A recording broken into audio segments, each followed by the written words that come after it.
She should be here by now. Bien. So let's get started.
Monsieur Eaton. Monsieur Eaton.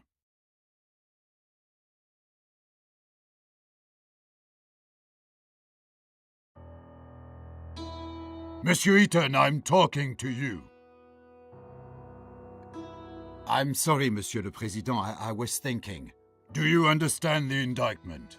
Sorry, but I have to ask the prosecutor to repeat. Monsieur Eaton, do you consider it to be a joke? You're charged with a serious crime. Please stay focused. Monsieur Prosecutor, please continue. As I said, I accuse Alfred Eaton of murdering Marie Capet on the 17th of October 1894 in Paris. That day, Alfred Eaton was at the theatrical premiere of Prométhée, Vol du Feu, which took place at Opéra Garnier. As it is apparent from the testimony of witnesses, the accused left at about 8:30 p.m., before the end of the banquet. At about 9:25 p.m., he rented a room in his name at the Caucasus Hotel, which is adjacent to the building in which he lives. It was in that room that approximately at 11:16 p.m. Marie Capet was murdered. Next, the accused returned to his house, and at about 10:05 p.m. he entered his apartment in the company of Marie Capet, or let her in. It results from the fingerprint analysis. It did not show the victim's fingerprints on the outer side of the door, only on the inner. Alfred Eaton, by means of deception or threats, led the victim to his secret workshop, which is located on the first floor of his apartment. The police report did not indicate any signs of struggle or resistance. The accused probably wanted to test on Marie Capet the prototype of a torture machine of his construction, which was in the room along with medical tools and manuals of torture. When Marie Capet realized what the accused intended to do, she grabbed a metal rod lying in the room and hit the accused on the head, which caused a real threat to his life and, according to doctors, may have caused unconsciousness. The fingerprints of Marie Capet's left hand were found on the rod, as well as Alfred Eaton's traces of blood. Traces of blood were also found on the floor of that room. At the time of his arrest, the accused had an extensive wound on his head, as confirmed by medical examination. Seizing the opportunity, Marie Capet fled from the apartment. She was stressed and in a hurry. This was confirmed by her numerous fingerprints secured on the inside of the door of the apartment of the accused. Then, Marie Capet ran into a nearby hotel, the Caucasus. It was the same hotel in which the accused rented a room. As it appears from the testimony of the clerk, Marie Capet was extremely stressed, repeating the word doctor and police. Probably she wanted to call for help. When the clerk went to get some water to calm Marie Capet, she disappeared. The next day, on the 18th of October, about 8:32 a.m., a maid found her body in a room rented by Alfred Eaton. It was covered with numerous fingerprints of the victim and of the accused, and had traces of the victim's blood. The immediate cause of death was a severe blow to the abdomen in the liver area, with a blade of about 14 centimeters length. The murder weapon, constructed by the accused, was secured in his apartment. Marie Capet's unwashed blood stains were still present on it, as well as the fingerprints of the accused. The accused is also charged by the testimony of one of the neighbors, who passed the accused at the front door of the building in which they both lived at about 11:30 p.m. The witness testified that the clothing of the accused was stained with blood. Unfortunately, the said clothes were not found. At the time of committing the alleged crime, the accused was sane, which means he acted consciously. For committed crimes, the accused shall be liable to life imprisonment or the death penalty. Has the accused finally understood the indictment? Oui, Monsieur le Président. Does the accused plead guilty to the charges against him? Non, Monsieur le Président. Does the accused want to provide explanations? Oui, Monsieur le Président. Monsieur le Président, could I ask you for some conversation time with my client? Of course. I just wish it would not take too much time. We've already wasted too much of it. Monsieur Eaton, please note that you can look through evidence at any moment. It is available by pressing Tab. I will show the defense evidence to the court at the time of your uncovering during the testimony. It might surprise the prosecutor. If necessary, you can recall the string of events according to the prosecution by pressing the Q key. Will you need my help during testimony? I will give you my advice and remind you of important facts and events. We are ready, Monsieur le Président. Then let's get started. Monsieur Eaton, what were you doing on October 17th, 1894, from 8 to 12 p.m.? There was a theatrical premiere of Prométhée that day, which was sponsored by Le Feu, in which I am the lead designer. Starting at 7 p.m., I was at the premiere at the Opéra Garnier. Around 8:30 p.m., after the play, I found that I did not want to attend the dull banquet, and instead I preferred to work. I said goodbye to Hugo Argent, president of Le Feu, and I drove home. I got there at about 9 p.m.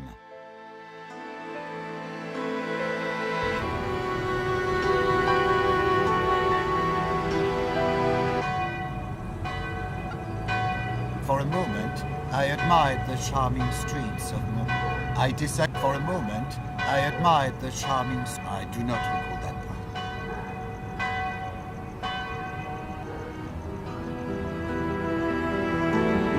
I tried to start the car, but it ran out of fuel. I already returned from l'Opéra Garnier on fumes, and there was no way to go anywhere else. Later, I read the restaurant's menu.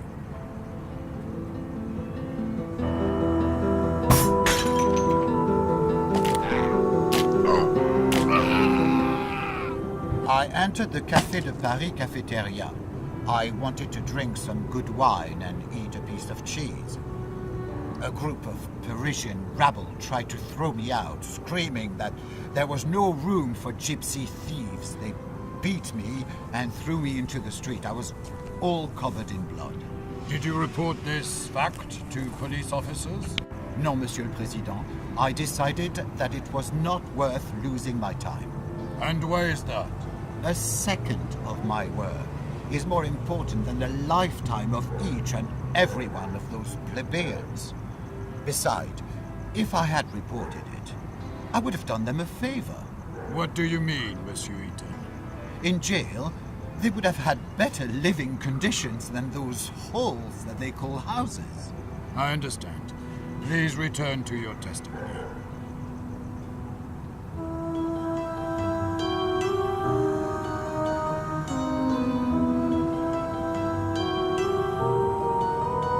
I looked at the poster of the play Prométhée, sponsored by Le Feu Company. It was the exact premiere where I had spent the evening. I looked at slogans written by the rabble. They incited to the new revolution. I read cultural announcements. For a moment, I admired the sharp... I looked at slogans written by the rabble. They incited to the new revolution. For a moment, I admired the charms of Montmartre.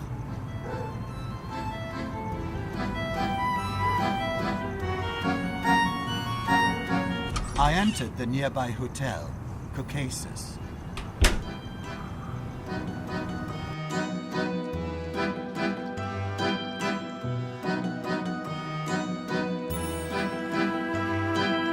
Later, I glanced into the phone room through one of the inner windows. Then, I looked into the restaurant through the inner window.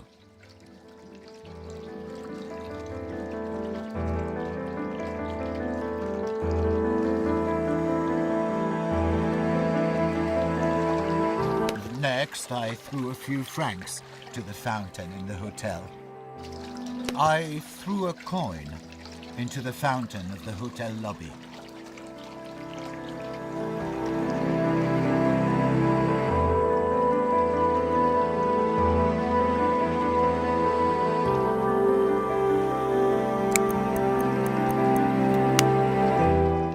Apparently, the clerk noticed my state, but the rules of savoir-vivre did not let him make any commentary. I wanted to rent a room in a hotel, but the clerk said that a room had already been rented in my name. He said it's on the top floor and gave me a spare key. I must add that the conversation with this man was not held at about 9:25 p.m., as according to his testimony, but at a different time. Monsieur Eaton, do you claim that you did not rent that room? Oui, Monsieur le Président, but I knew it could not be a coincidence. The name Ethan is not that common.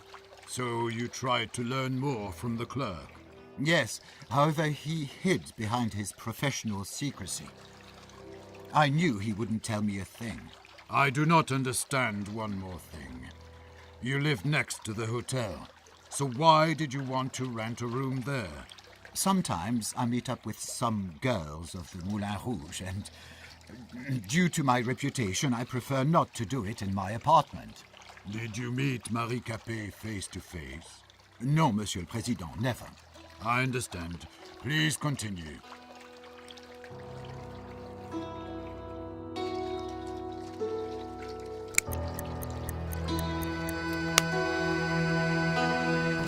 I opened the elevator grate.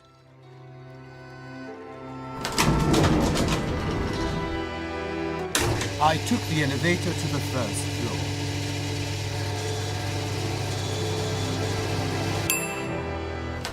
I opened the elevator grate.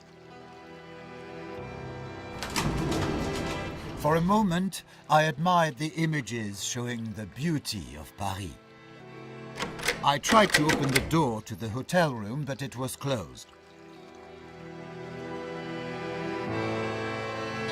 For a moment, I admired the images showing the beauty of Paris. I read cultural announcements.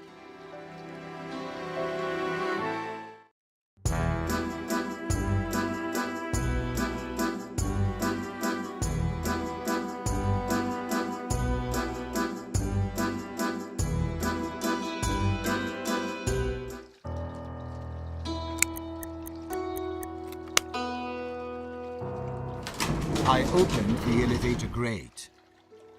Then I took the elevator to the second floor. I opened the elevator grate.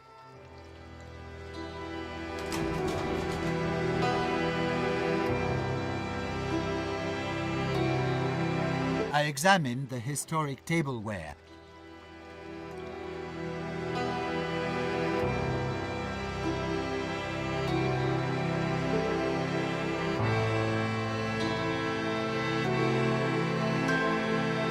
Then I opened the door.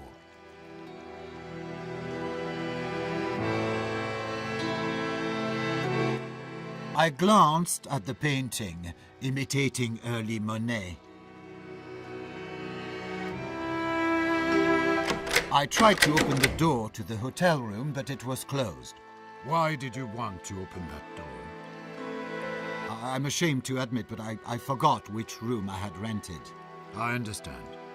Please continue your testimony. Later, I entered the room.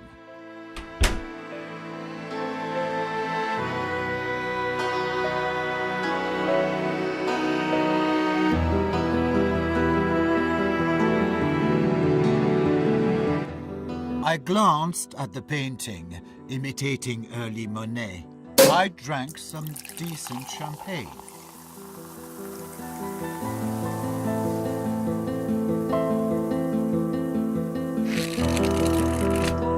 Then I read cultural announcements. I wanted to learn something about that hotel room, allegedly rented by me. I dialed the front desk and asked a staff member to check something in the backyard. I had a moment to look inside the guest book.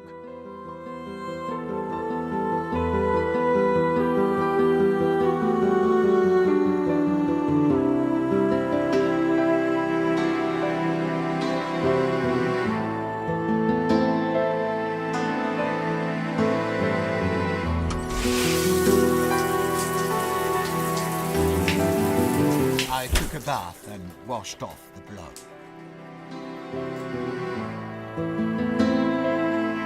I was tired after the banquet, so I immediately went to sleep. I was even too tired to undress. Is it all you want to testify, Monsieur Eaton? Oui, Monsieur le Président. And so I close the hearing. It is time to present your positions.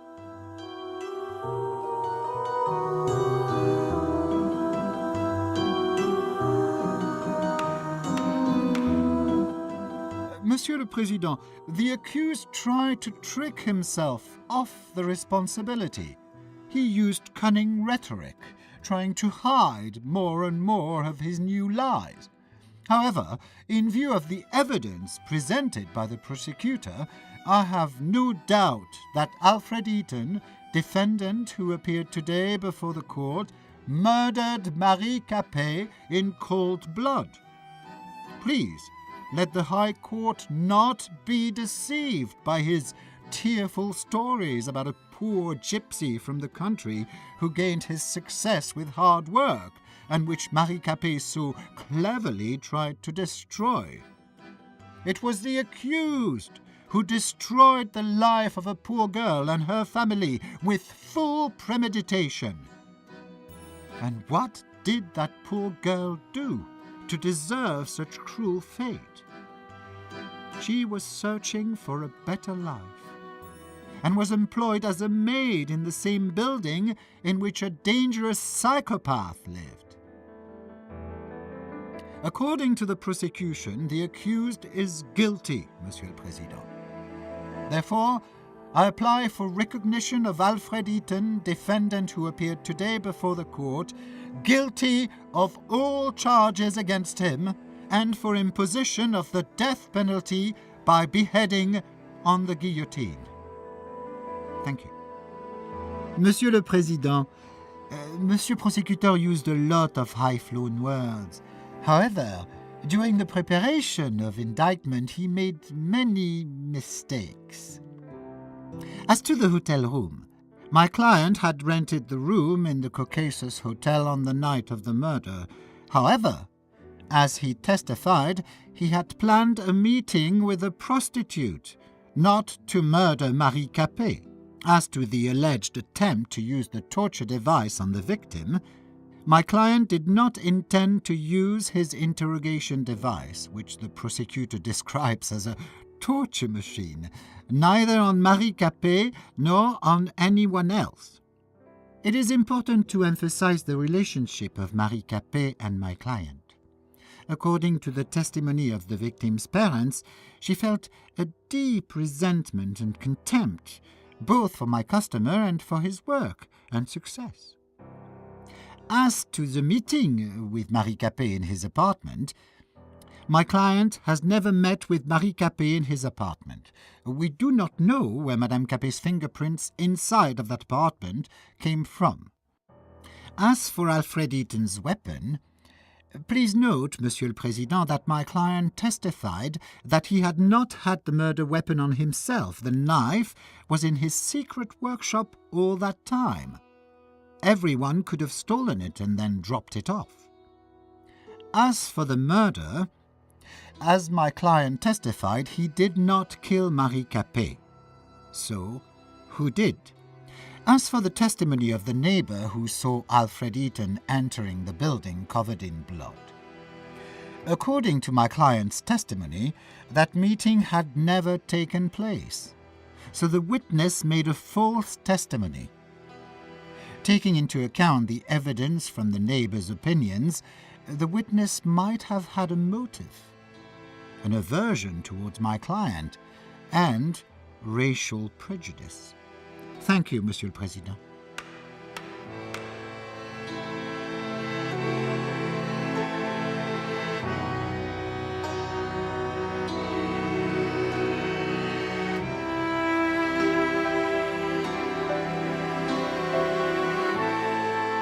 Monsieur Eaton, the French Gypsy Association wishes to send you support and condolences for the persecution caused by your gypsy origin. We are aware that it was the main cause of your indictment. We offer you a safe haven if you decide to leave the prison in less official way. One of our persecuted members, who had also been imprisoned in the prison de la Santé, mentions the decayed walls in most of the cells. Maybe you could use this information? Signed, X. You gypsy scum. You can be sure that you will take responsibility for what you have done to our daughter. You will be beheaded, and even neither your millions nor your connections will be able to help you. Is the stolen money not enough?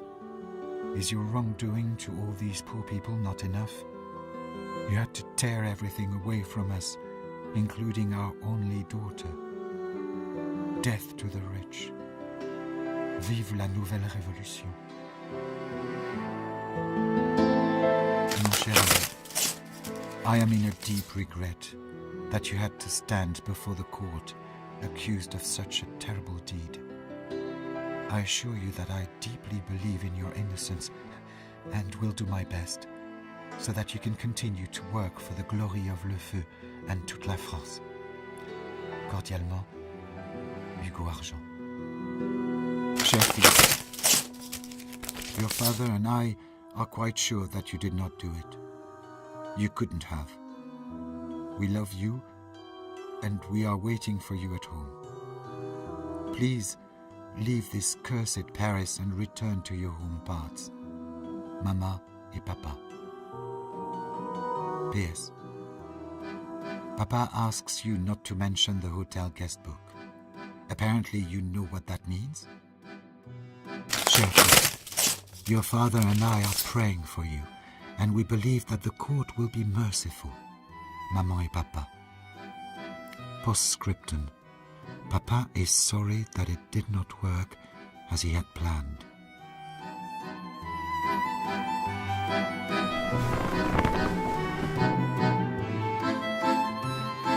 Monsieur Eaton, please hurry. The court is ready to announce the verdict. The verdict on behalf of the République Française. The court, as present, hereby finds that Alfred Eaton, accused of murdering Marie Capet, is guilty of the charges against him, and sentences the accused to the death penalty by beheading on the guillotine. The executions will be done in Prison de la Santé the next day.